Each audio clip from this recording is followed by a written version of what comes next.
Merhaba arkadaşlar, kanalıma hoş geldiniz. Sizlerle Uzak Şehir dizisinden yepyeni kamera arkası görüntüler getirdik.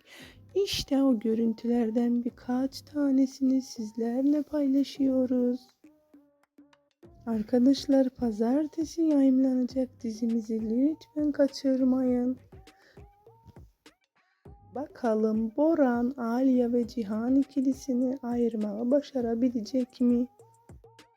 Yoksa Cihan ve Aliye'nin aşkı küllerinden yeniden mi doğacak? Arkadaşlar, gelecek haftalarda bizleri çok güzel reytingli bölümler bekliyor. Hiç kim Boran'ın yaşadığına inanmamıştı arkadaşlar. Boran yaşıyor ve sapasağlam Aliye ve Cihan'ın karşısına dikilecek.